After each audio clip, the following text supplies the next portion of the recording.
Hey, running friends. Welcome to the Wrinkled Runner podcast. I'm Sherry, the Wrinkled Runner.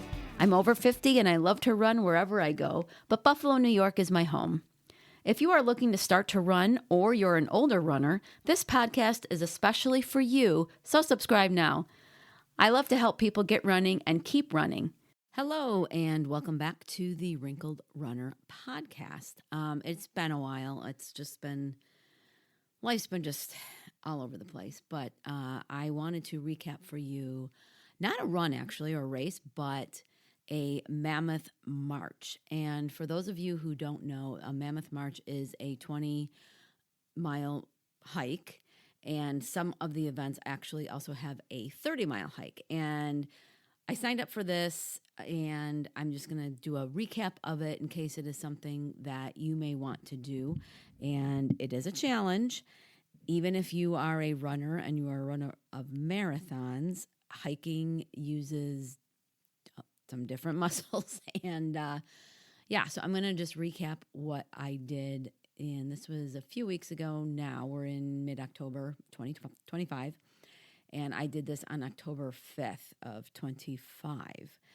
So I'm also in mid-marathon build, actually coming to the end. My marathon is in 28 days. But at the time when I signed up for this marathon march, I did not know I was going to be running the Richmond Marathon. So my fitness business is mostly run coaching, and I do strength training for my runners through that.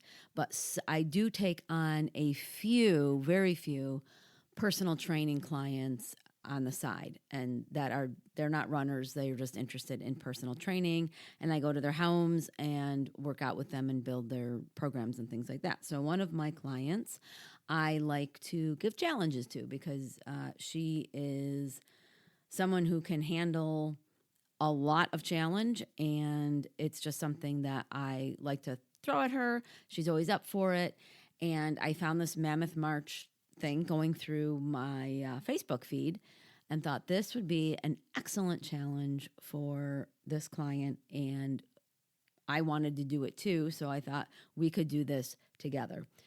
We talked about it back in February. I think that's when we signed up for it. And at the time, I was training for the Buffalo Marathon, which I thought would be over with at the end of May, because it's in the end of May. But because of our winter, which I think I've talked about before, it was just ice all the time. It was not safe to be outside training. I don't have a treadmill. I do not like treadmills, but I'm actually thinking of breaking down and getting one just in case this winter ends up being the same as last winter, because I deferred my Buffalo Marathon to next May. And so I'm going to have to go through another winter of running outside. Hopefully I can, but if I can't, I really need an alternative way to get that mileage in. So anyway, I signed up for this Mammoth March and decided to put together some training for it. Now, hiking is not my specialty, so I had to do a little bit of research, a lot of research on training for hikes and, what you need to do, what strength should be done, ways that it's different from running and from marathon training, and kind of put together a training program for myself and my client. Now, we did not hit all of the things that I had wanted to do in this training. Just a lot was going on in both of our lives for the summer. But we were able to get some training in, and I think that did go a long way for the Mammoth March. Now, if you are interested, I will absolutely put a link in the show notes for you to go to their website. They have them all over the country throughout the whole year. It just depends on where you live. They try to keep it so it's kind of cool, on the cool side, wherever you are. So this was in Hudson Valley, which is near New York City. In October, early October, it should be like an ideal hiking kind of climate. Well, because of our summer and our fall here in the Northeast, we actually reached a high of 85 degrees that day. So I kept watching the weather, and I was like, oh my gosh, I hope this is not out in the open and that we are shaded for most of this hike. So we signed up. We decided to do a few hikes during the summer. And after I deferred my marathon in Buffalo, I really, really wanted to do a marathon this year. I've had to defer for one reason or another my past few marathons. And so I really wanted to get something on the books for this year. And I signed up for the Richmond Marathon because my son lives there, and that is on November 15th of 2025. So I knew I was signing up for a marathon while I was going to be doing this 20-mile hike. Kind of thought maybe the 20-mile hike would be like one of the weekends that I do a 20-mile run, even though it is different. So I'll talk later when I get to that point about how I handled that issue. But anyway, so throughout the summer, I was combining marathon training with also trying to hit the trails a few times. We did a 5-mile hike and we did a 10-mile hike, mostly to make sure that the shoes that we bought were something that we were going to want to hike 20 miles in, and also use the day pack. So kind of like a practice run like we do in running a half or a marathon, where we practice everything we're going to wear and our fueling and all that good stuff. So we bought the Salomon 6 shoe. It's actually a running trail shoe.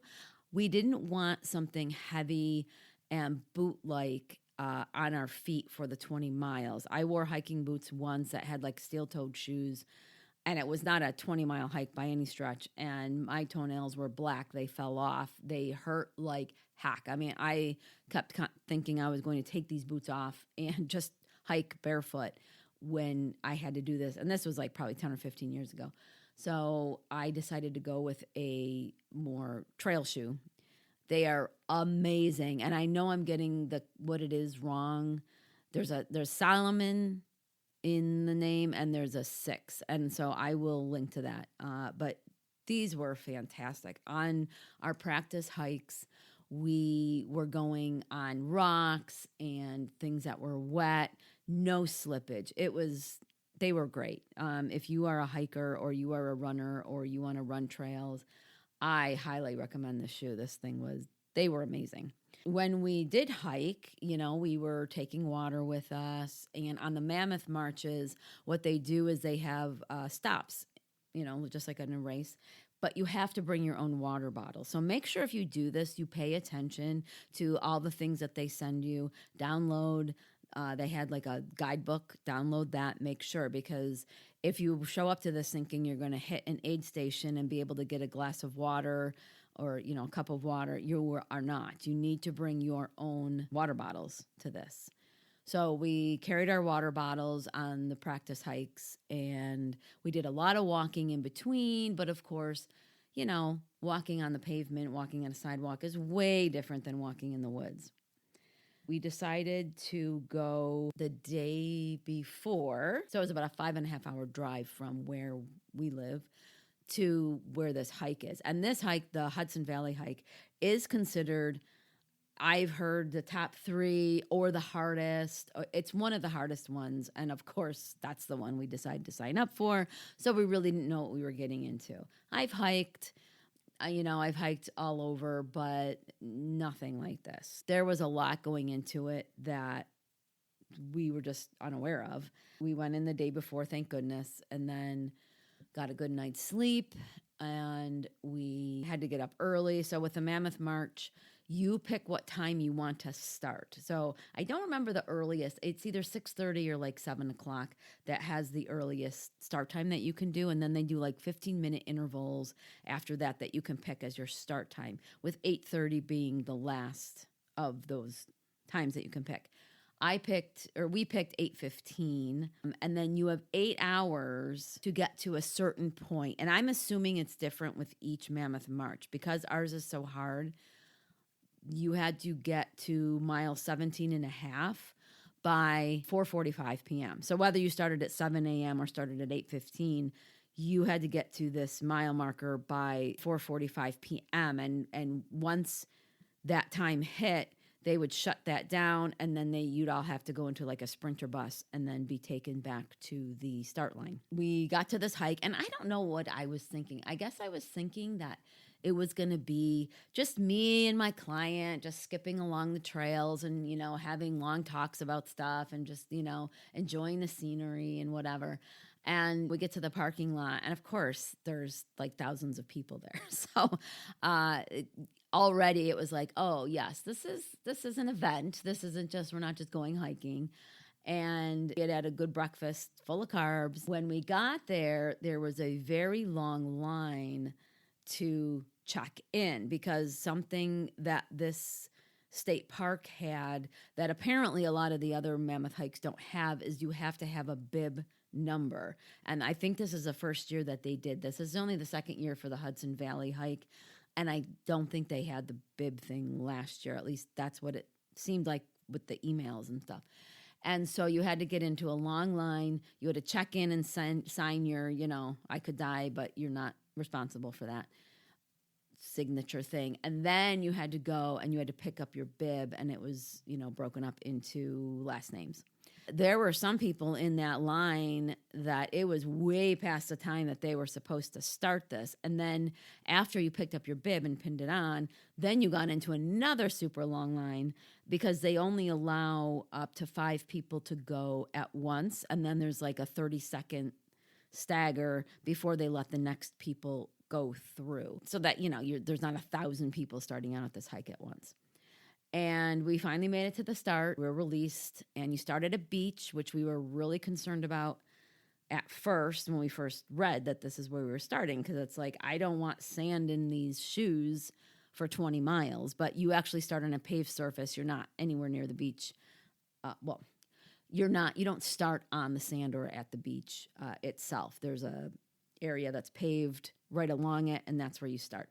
So you walk through and you start going along, and it's really well marked, except apparently in the earlier, when it first started, some goofball decided to change the signage so that people were going the wrong way right off the bat.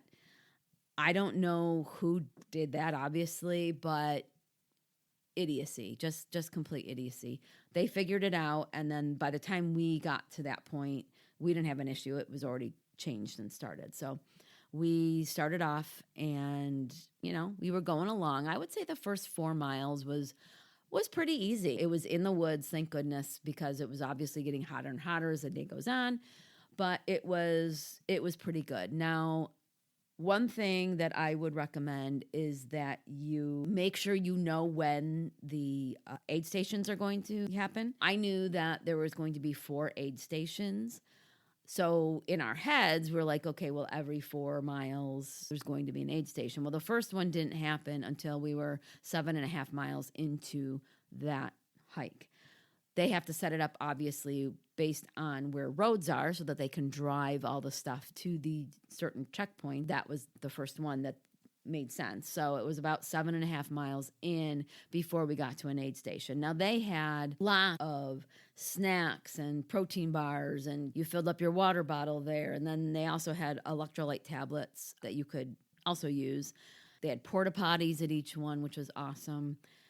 And the aid stations, I would say, were really, really well stocked with a lot of different things. Now, the only complaint that I had, and this is probably petty, but, they said there was going to be like peanut butter and jelly sandwiches as part of the fueling. Well, in my head, I'm thinking like Uncrustables or something like that, where you just grab it. There was actually somebody manually making peanut butter and jelly sandwiches. And both for me and my client, that was kind of like an ick. I mean, they were wearing gloves, so I will give them that. They were wearing gloves. I don't know why I saw that and just thought, no, but I did not take a sandwich. I took a bunch of other things, though, and that gave me enough carbs. Because the other thing that I would say is some of the stuff was quote-unquote healthy stuff, so that wasn't high in sugar. as a runner and a marathon runner, I'm thinking, no, put out donuts. Like, give me those simple sugars that are going to hit my body and give me that energy quickly. I don't want a no sugar bar that tastes like sawdust when I still have 13 more miles to go in this hike that's actually going to take twice as long as a marathon. So anyway, we were on our way. People were already dropping out at that point. This one was very, very rocky. So you are on, even in the paths that are straight, it's very, very rocky. But because you're in the Catskill Mountains, it's also, there's a lot of elevation to it. You're going up a lot or down, either direction, especially when you're my age. Either direction is not fun. Not a lot of stability. I honestly would not recommend you just try to do this in sneaker. Get something that is hiking specific so that it's grippy and that you are able to get through it on some unstable territory.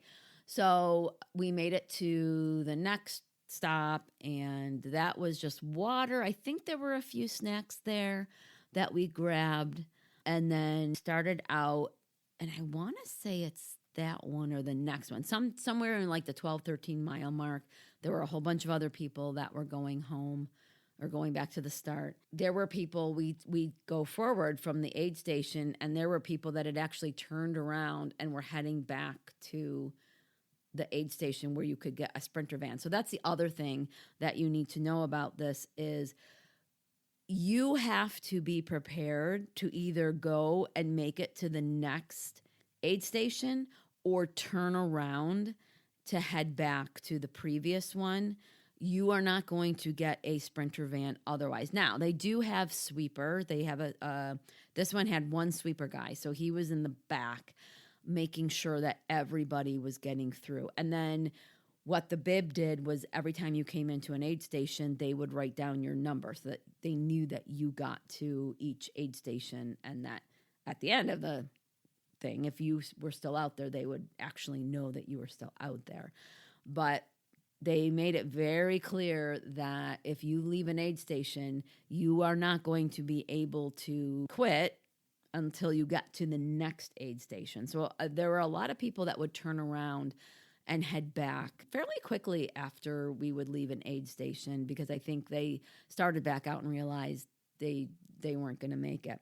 It was getting difficult. Like I said, there was a lot of uphill. There were some switchbacks. There were some scrambling up of it was just rocks. Some people had the walking poles. We did not take walking poles. I think if you're used to them, that is probably something that you would want. We didn't practice with them. I've never used them. I think if I had tried to use it fresh off of never using it on this hike, I would have had no clue. I would have, folded them up and ditched them or put them in my backpack because, I don't think I'd be able to use them the way they're supposed to be used. It was just too rocky. A lot of this hike, we were in front or behind each other. It was not very wide. The path was not very wide. Now, it was a beautiful, beautiful hike. It was, there were times when you'd come across you were to be at the top of a mountain and could, see out for a long, long time. It was absolutely gorgeous. But towards the end of it, we just don't care. You're just trying to get through. And we had to get to 17 and a half, like I said, by 4:45. I thought we had to get there by mile 17. And we hit mile 17 and there was no station. There was nobody. And then my client was like, no, I think they said mile 17 and a half. So then I started panicking. It was probably after 4:00 at this point. We were slowing down, and once you got to that checkpoint, they would figure that you were going to get to the end before sundown, so you could relax a little bit more after that because they weren't going to pull you off. There was really nobody to pull you off the trail once you hit that 17.5. But the problem is you have to go 17 and a half miles before you get to that point. So we were just booking it. We were just trying to pass people, which is the other problem when it's only a straight path without a lot of give to the left or the right. They say you use, hiking etiquette and say to your left. But there were a lot of points where there wasn't a left to be had. Not that like there was a cliff or anything, but there was just, you weren't on the path. It's hard to describe, but it would be very difficult sometimes to pass people the way that we were. And every once in a while, then the leader of the pack would turn around and see all these people behind them and get off the trail so that people could pass by. So we really booked it, and we got to the 17 and a half mile point at like, I think between 420 and 425. So we were good. We didn't, we made it. There was a huge circle of chairs actually, and there were people just giving up at that point. They were waiting for the Sprinter van to take them back to the start. I was like, there is no way I am not getting that medal after getting to 17 and a half miles. I mean, to me, we are almost to the end point. We're not stopping. So we kept going. And right after that, around mile 18, oh my goodness, there was an incline. It was just pure rock. And it was like, it wasn't straight up, but it felt straight up at that point. There were people that were going up it and then stopping to rest. And I was just like, if you stop, you're done. Your legs are going to cramp up. You're going to freeze and not be able to go any further. I'm like, we're hitting it. We're going. We went up and we just kept going until we got to the top, and then we could take a breather. And then every time we thought this has to be the last incline, we have to be starting back down the mountain because we're ending up on a beach again. We were ending up back where we started. There'd be another incline. We were done for sure. And then on the last probably mile and a half, you were just kind of out on the road, walking along the road in the grass, kind of like the way a car would go to get to this place that we were going to end. When we saw the finish line, we were both, let's just go. And so we started running and ran out that last probably 300 yards. Miraculously enough, it actually felt really, really good to stretch those legs and not be in a walking position anymore and kind of run to the finish. We got our medals. We were done. I do not remember how long it took us. They don't chip it. It's not for a time. This isn't a race. And we didn't want a countdown, and we wanted to be able to rely on our GPS if necessary, because the cell service wasn't great out there. So I have All Trails, and so I'm able to download the off GPS thing if we needed it. And we didn't want to use up our watch energy by tracking it, so we didn't put it in as like a workout or anything like that. A lot of what we went through is mental, just like a marathon, half marathon, whatever hard race you're doing. It's mental. There's a lot of, we want to quit, but we got to keep going. Let's just keep going. Let's just do this. I did get a few blisters, but not a ton. It was a very strenuous hike. I highly recommend doing a Mammoth March. I think it's awesome. I don't know that I would recommend doing this one. After it was all over, my client and I were like, it's so annoying that people who haven't done this particular one will never know how difficult it actually is, and what those rocks do to your body. The difference in how my body felt after this versus say a long run was mostly in like the quad area from going downhill, like the shoulder blade area from carrying a pack, which is why doing practice hikes I find so necessary for training for this. Just my feet. My feet hurt so much more than what they feel like in a long run. Now, I do think that training for a marathon was probably helpful in the hike. I'm mentally prepared to go for long distances. I'm using my legs all the time and like doing strength training for running, and that helps a lot with hiking, although there were some differences in what I prescribed for strength training for the hike than I would for like running a marathon. I do think that my marathon training helped my hike. Now, the question actually is did doing this hinder my marathon training? So I was really, really nervous about that. And I had a run scheduled. So we hiked on a Saturday, and I had my long runs I usually do on Mondays. So the Monday after the Mammoth March, I just went out to run. I didn't prescribe myself any mileage to get through. Luckily, it was a down week as far as running mileage goes.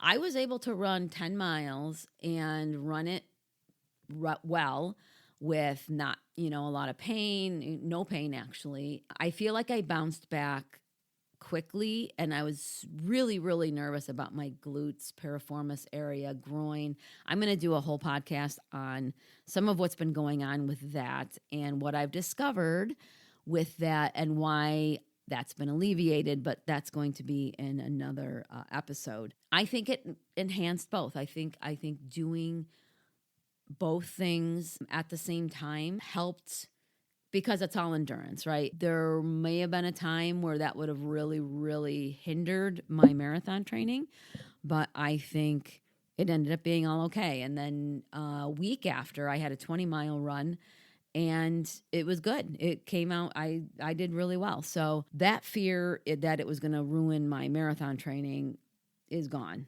I feel like I'm recovered now from the hike, thinking about my next one. I'm not going to do the Hudson one. There's one near me, Letchworth State Park, that I'm looking at maybe doing with some of my in-law kids and my own kids, and trying to get through that one, which isn't until 2026. So that leads me kind of to, should marathon runners do events like this during training? Now, this is not something that I would have ever recommended anybody do. I, spur of the moment, decided to do this fall marathon while doing the Mammoth March training because I did want to get that other marathon in. Now, that being said, and because I went through this, I don't know. I guess it would depend on the person. It depends on the person. Now, I've been running marathons for 8 years. I've been running for 20 years. I've been running marathons for 8 years. And so I'm pretty well versed in endurance, and there's been years I've done 2 marathons in that year and things like that. So endurance is something I like to do, and my body is pretty used to that. So for me, I think that is something that I can handle. I can handle a hike, a 20-mile hike, also big, training for a marathon, and I think it would just all around just added to the endurance portion of my training. I think this was actually pretty good cross training. It threw variety into that. It translated to me being comfortable with doing a 10-mile run 2 days later. I probably would have run about 14 miles that day because I did the 20-mile hike. It was like, okay, well, that's at least the equivalent, if not more.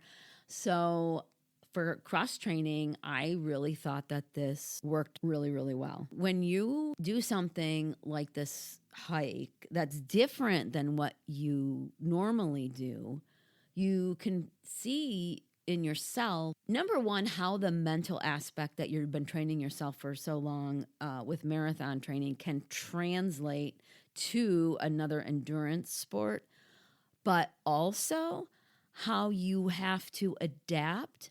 And sometimes those same strategies don't work. I mean, when you're running a marathon, you know in your head, especially if you've run ones before, how much more time you have left. When you're doing an 8-hour hike, or in our case, I think it was closer to a 9-hour hike, that's a lot longer of a time. So you do have to put in different strategies. So it just adds to your mental capacity for getting you through these things. It also shows that you can balance doing some of these events, even if you don't get in every single training aspect that you were trying to go for. In the beginning, we did really well. We were doing like 7-mile walks, and then every 3 weeks we would go for a hike. So the first hike was 5 miles.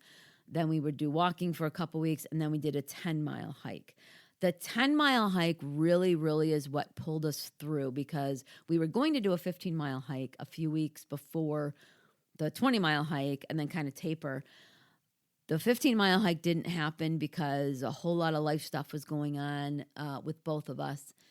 But that 10-mile hike, getting through that really helped our mental understanding of what this hike was going to be like, and also gave us this confidence boost. So I would never recommend going into this 20-mile hike blind where you have done zero training.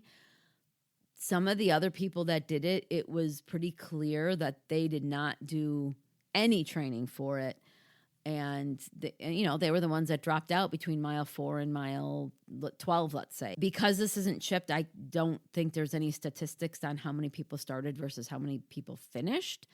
I don't know what that looks like, but it just felt like there were a lot of people that dropped out. So some training is very necessary, and I'm actually putting together a training package for people who want to train for the Mammoth March with strength training and practice hikes and how to familiarize yourself with gear and all that kind of stuff, just because it did have quite an impact in what me and my client were able to do versus what some other people were able to do or not do. So I would really recommend doing this. I think it's great for cross training if you are a runner and you run some marathons. Now, that being said, don't sign up for one that's a week before your marathon. I would say that based on my training, my marathon training, and what I still have to do in the next month, that was probably the cutoff for me. I would not want to, like today, go hike 20 miles and then in 4 weeks have a marathon. It blended very well with where I was in my training. And that's the other thing I would say as well, is if you're going to sign up for one and you're also training for something for a longer distance, like a half or a marathon, look at where that falls in your marathon training so that you can balance out, where your long runs are. Because what running 10 miles did teach me 2 days after is that you are using your muscles a bit differently. And so you still need to get those long runs in. And, if I had a 20-mile run 2 days after the 20-mile hike, that probably wouldn't have happened. You're going to have some cross fatigue in your glutes and quads and hammies, all the things that start to break down at the end of a 20-mile run. So just be mindful of that if you decide to do it, or if you don't have any training thing on the schedule, any marathons or halves or whatever, then go ahead and look at that schedule and challenge yourself with this 20-mile hike if that is something you want to do. It's a lot of fun. There's a lot of people that are starting out, a lot of camaraderie. It's different than like a race. There's no spectators. It's not like you can come with your crew and then they're going to plant themselves unless they go to one of the aid stations. But even then, that's going to be a very quick go potty, you get your snack, you fill up your water bottle and you're on your way. So that is a bit different. There were a lot of people actually that did this on their own, which surprised me. I was so glad that I had my girl with me, because you are able to talk, pull each other on, and have some accountability. Some of these people who were doing it on their own, that mental game with this one must have been really, really grueling, because it was a lot. So keep that in mind if you sign up for one, that if you're going to do this on your own, you are really on your own. Bring headphones or whatever, because you you're going to be with yourself for a long period of time. So that's it. That's my recap of the Mammoth March. It was fun. It's like giving birth during it. It was awful. And we kind of threw our hiking shoes to the side and didn't ever want to look at them again. But here I am 2 weeks later, and I'm already looking forward to the next one. And if you are interested in more information, follow the link in the show notes to the Mammoth March. You can ask me any questions you want about it, and I will give you my answer honestly.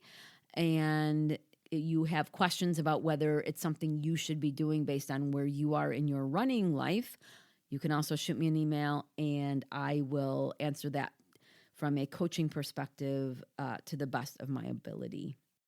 I hope you enjoyed today's episode. If you know another runner who could benefit from today's topic, go ahead and share it. Do you have any running questions? You can ask me. Email me at sherry@wrinkledrunner.com, and if I can't answer your question, I will do the research to find the answer and share it with you. The questions I get from listeners like you help me develop episodes, so please don't be shy. You can sign up for my once-a-month newsletter using the link provided so that you can have all the Wrinkled Runner resources from the past month all in one place. I also have opened up my virtual coaching in addition to coaching one-on-one with those in the Buffalo, New York area. So head to my coaching page on the Wrinkled Runner website, which I will, of course, link to, and check out how we may be able to work together. Until next Monday, thanks for listening, and I'll see you on the run.